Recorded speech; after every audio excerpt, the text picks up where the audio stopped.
જ્યારે કોઈ પણ વ્યક્તિ એક બાળક તરીકે અવતરણ થતું હોય છે પૃથ્વી ઉપર, ત્યારે આપણે કહ્યું એમ એક રો મટીરિયલના સ્વરૂપમાં હોય છે. હવે એને એના પ્રમાણેની જિંદગી જીવવા માટે એની પાસે કોઈક દિશા હોય એ ખૂબ જરૂરી છે. તો આપણે કહ્યું એમ એ વધારાનો જે સામાન કાઢવાની વાત આવે છે એ કેવી રીતે કાઢી શકાય અને કોણ કાઢતું હોય? આપણા ત્યાં એજ્યુકેશન સિસ્ટમ છે. What is education? To educate. To educate means ભીતરની શક્તિને બહાર લાવે, ધેટ ઇઝ કોલ્ડ એજ્યુકેશન. આપણી આખી એજ્યુકેશન સિસ્ટમ બોગસ છે, થર્ડ ક્લાસ છે, કોઈ કામની નથી. માત્ર નોકરિયાતો ને મજૂરો પેદા કરવાવાળી સિસ્ટમ છે. માત્ર 20% ટોપર્સ માટે આ સિસ્ટમ કામ કરે છે. આપણે ડોક્ટરો, એન્જિનિયરો, ચાર્ટર્ડ એકાઉન્ટન્ટ અને કંપની સેક્રેટરીઓ પેદા કરવા છે. What is about the rest of the 80% students? જે માણસને 90% આવે એ જ સફળ. આ વાત સામે મારો જબરજસ્ત વિરોધ છે. અને જ્યારે એજ્યુકેશન સિસ્ટમ એવી થશે કે દરેક બાળક સ્કૂલ કોલેજમાંથી બહાર નીકળે ત્યારે એને એમ થવું જોઈએ કે I am the best creation of God. આ અહેસાસ એને પેદા કરાવી શકીએ. નહીં કે 94% વાળો જ સફળ અને તમે 50% વાળાને એમ કહું તું ડોબો છે. પેલા આખી જિંદગી એમ થાય કે હું ડોબો જ છું.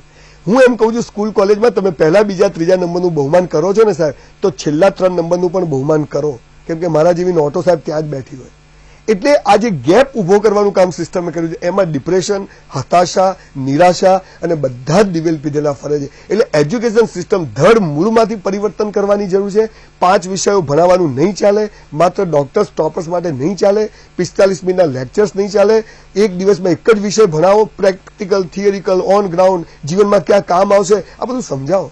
સાલું જીવનમાં જે કામ આવે સ્કૂલોમાં ભણાવતા નથી, અને જીવનમાં જે ભણાવે છે એ સાલું જીવનમાં કામ નથી આવતું. ડિપ્રેશનમાં તો રહેવાનું, હતાશામાં રહેવા. માણસ ક્યાંથી એની શક્તિને બહાર લાવે? અને બીજું, સરકારે એક બાળક પહેલી વાર સ્કૂલ જાય છે, સાહેબ પહેલા જ પગથિયે સાવ કાચો શિક્ષક ભટકાય છે. એક બાળક તમને ખબર છે સ્કૂલ જવાની કેમ ના પાડે છે? એ એમ કહે છે કે મારા મા બાપથી પણ હોશિયાર મને શિક્ષક મળવો જોઈએ. અને ત્યાં આપણી સરકારનો 3, 4, 5 હજાર, 10 હજારનો પગારવાળો સાવ ઠોઠા જેવો માસ્તર બેઠો છે. એ માસ્તરનો વાંક નથી, સિસ્ટમ જ સાલી એવી બોગસ છે.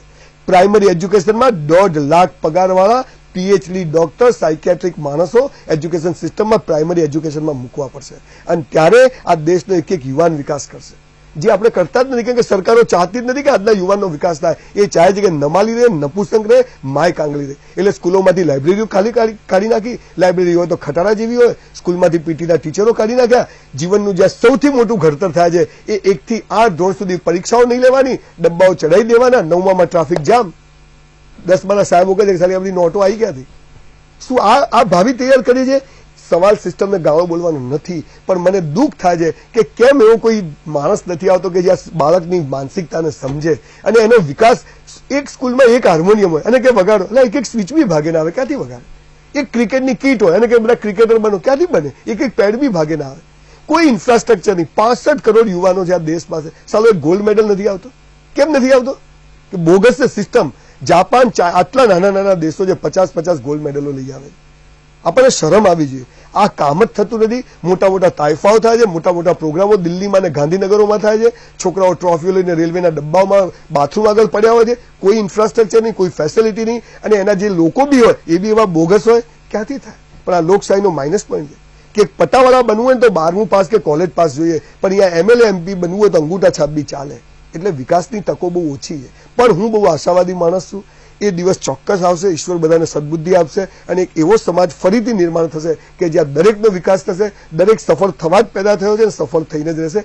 એજ્યુકેશન સિસ્ટમ પાયામાંથી બદલશું તો દરેક બાળકનો વિકાસ મસ્ત થશે.